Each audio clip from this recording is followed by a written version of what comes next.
Okay, in this video here, this is a totalitarianism lesson video number 2. Here we're going to talk about the transformation of Russia under Stalin. So the overall hashtags for this whole video are going to be as follows. As you can see here, we'll talk about hashtag Scarface. And the reason why we're talking about Scarface here is because as we talk about Stalin, Scarface, like Stalin, was very paranoid, which means he was always afraid of somebody trying to get him, and a lot of his actions are can be traced back to that fear that that he's afraid that someone's out to get him all the time. The next one here is hashtag pimpin' ain't easy. I know that probably make some of you laugh, but some of the things Stalin does is very similar to the way that pimps would treat prostitutes, and you'll see some of those similarities. And another one has to do with hashtag Miklo. So we know have some blood in, blood out fans. And the way, again, kind of like similar to Scarface, the way Miklo runs La Onda in the movie is very similar in the way that Stalin rules Russia. So again, we have this transformation of Russia under Stalin. If you follow the news at all, a lot of what Stalin does is very similar to what Kim Jong-un does in North Korea.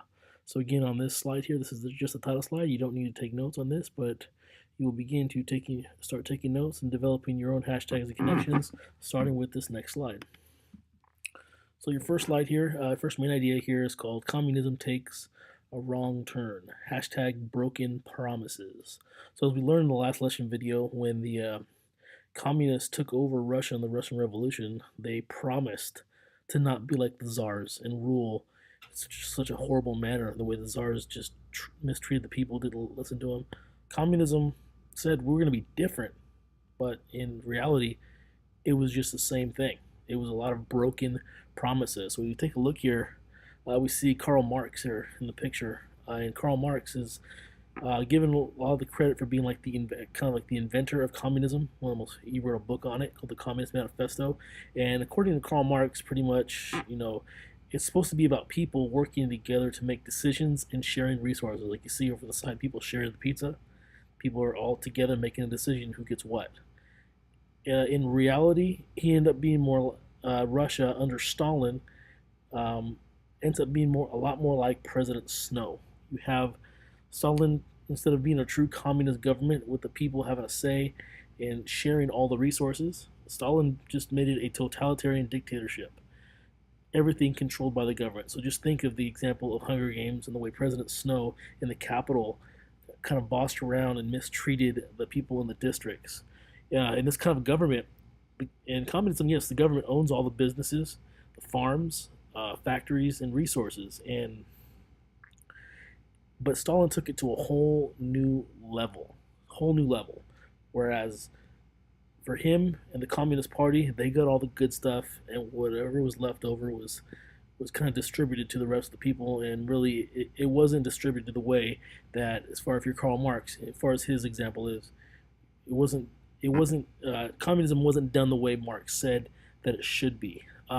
It's a big difference from the way we have our economy here in America.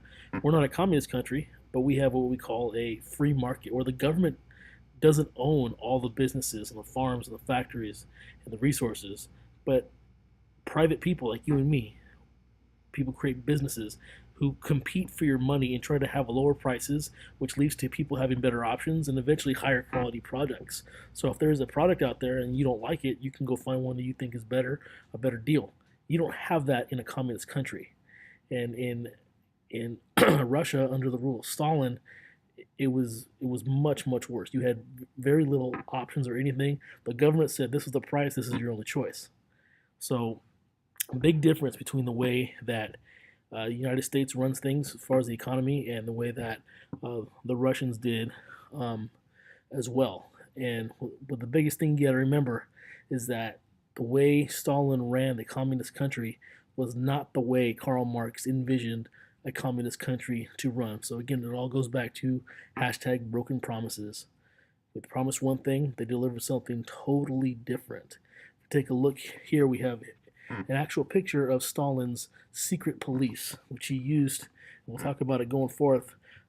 which he used to really keep the people under control. And you'll see the similarities right here in the two Hunger Games pictures where you have President Snow's secret police.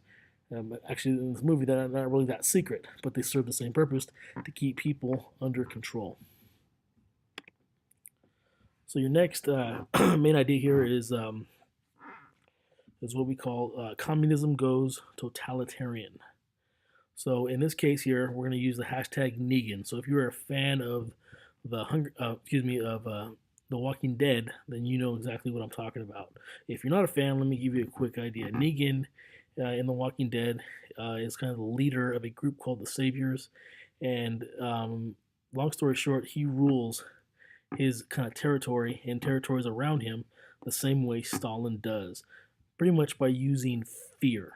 Like I said, that these guys were that they would call each other a brother from another mother in this case, and so in Stalin's communist Russia, the way he ran it, Stalin really focused on factories. He saw that the rest of the world was making money by building goods and factories and selling them. He saw that the importance of that. In addition, he said, "Hey, factories, that's how I'm going to build bombs. I'm going to build weapons and guns." So he really put a huge focus on factories, getting people to go work in factories. In The Walking Dead, Negan's people actually operate out of a factory and have people working there in the factory almost like slaves. Um, and Stalin wasn't that much different. He would get people to work in the factories, and he worked them just like slaves. I mean, these factories and the farms would provide the materials for the factories, and the food for the people were under the strong fist of the government. And again, Stalin would use his secret police to make sure that uh, everyone on the farms and the factories and everybody in between were following his orders and doing exactly the way he wanted. If you go back to Negan in The Walking Dead, he does the same thing. He has people going out there like a secret police, making sure that each kind of community that he rules is producing exactly what he wants. And when the factories produced more than what they did or what they were sold to do, they did a good job. Stalin really rewarded them greatly. And so, what Stalin to really show his focus on factories, he really focused on all the stuff, all the food produced on those farms. He sent it to the workers to feed them, to make sure they were ready to go, that they had enough energy to work and produce more things for him. What this is going to do is going to cause a huge famine on the countryside. When we say the word famine, that means when there's not enough food. These pictures you see here are not from Russia, but it shows you what a famine looks like. People are skin and bone. People were starving in the countryside, even though they're the ones producing the food. The food gets sent to the factories, and it was really a really horrible way to live. Again, even though they were under Stalin's strict control, people did try to protest. A lot of the farmers like, "Hey, we're doing all this work here, and we hardly get enough food for ourselves. Man, this is messed up." So some of the farmers would like kill the animals on the farm or burn the crops. But Stalin, being the kind of dictator he is, he takes those people and sends them to labor camps where they're just going to work as slaves, almost in a prison. Russia's got a huge territory, and that one of part of that territory is called Siberia. It's extremely cold. Think of how cold Alaska is. That's what Siberia is just like. And up there, one of the running joke was that we're going to send you up there to be an ice farmer because there's so much snow, and you're just going to sit there and shovel ice, and that's until you died. You would disappear. You would never be heard of again. So those people who really try to fight back, those farmers who didn't like the way that they were being mistreated and that the food they produced didn't even hardly benefit them, those who really protested suffered a very, very horrible fate. So again, going back to the hashtag Negan, if you've ever seen The Walking Dead, you can see a lot of similarities in both their leadership styles, the way they they have ultimate control over the people that they rule, and the way they really mistreat. And if you watch the show, if you go look and see some of the episodes where it shows some of the people who are working like slaves in Negan's factory, you can definitely see the similarities between the way he rules and that of Stalin. And our next and final slide for this topic here is going to be called Life Under Stalin. Hashtag I can't do nothing. No, I got to say that in my best George Lopez voice. This is actually a joke I've heard from George Lopez saying many times where he says, I can't do nothing. Says that with a funny face. And if you lived under Stalin, pretty much there's really nothing you can do. You really can't. It's his way or the highway. And so Stalin, if you look there at the bottom left, we see this funny little gif of this chick kind of looking side to side, like she's kind of scared. This gif is what we call paranoia. When you're paranoid, when you suffer from paranoia, or people call you that you're paranoid, you're always worried. You're always scared that someone's out to get you. Something bad's going to happen. You can't relax. You're always looking over your shoulder. And that's exactly what Stalin was.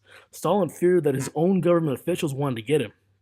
And if someone just gave him a dirty look, or he thought they gave him a dirty look, or he was just in a bad mood and saw someone he didn't like their face, his secret police would make sure that those people disappeared.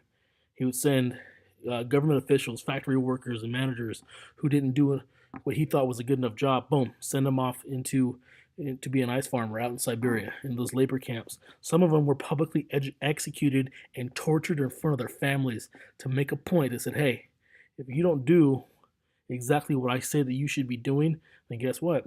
You're going to be tortured to death." And use that image of people being tortured to death in public to scare people into following his orders. Now, another way that he liked to keep the people under control, and pretty much says you're going to do what I say you're going to do, is through propaganda. Now, propaganda is a funny word. It's when you use and control the media to using images and videos and art to kind of get people to think a certain way. So if we took a look at here at the top, looking above the school right here, this image right here, you see some children, young kids, who are wearing Ku Klux Klan uniforms. That's kind of a pretty scary thing, kind of a sad thing here. But these kids, they've grown up only being told one thing, that racism is a good thing. They don't know any better. That's what Stalin wanted to do, almost to brainwash the people into thinking that his way is the right way. And a lot of people going throughout Russia didn't really know any better, and they were so afraid to disagree that some people would even just go along with it. Down here at the bottom right is a propaganda poster from today in North Korea. And if you can look closely enough, it shows how powerful North Korea is and how the people are united, and they're going to burn down the White House. You see the White House right there being burned down in this poster. And it shows North Korea being proud that they're such a powerful country, and that their leader would do this for them, that the United States is their enemy. But if you look even close enough, it even shows that the stars in the American flag, they're comparing them to Hitler. So they're trying to force the people to believe something completely untrue. And if you go to North Korea today, they virtually completely believe that the United States is out to get them, and that they could die any second. They're willing to fight to the last, to the death, to try and defeat us. When that's completely not true. But they don't know any better. Now, how does Stalin get this message out? He starts them young, just like the KKK does here with their kids. All the schools, kids are given education, more education than they've ever had before in Russia. So that sounds like a good thing, but they're only being taught what Stalin wants them to think. So that's how he continues, kind of almost a brainwashing from the time that from the time kids are small until they get old enough. Now they're pretty much like little Stalin robots. Um, Another kind of reference back to the Hunger Games is the way that if you are part of the Communist Party and Stalin's like good friends, you live the good life. Everybody else lives the poor life. So take a look over here. If you're a rich person and you're close to Stalin, you're eating caviar. Caviar, if you know what that is, those are fish eggs, and they're pretty much. Last time I checked, it was about $200 an ounce.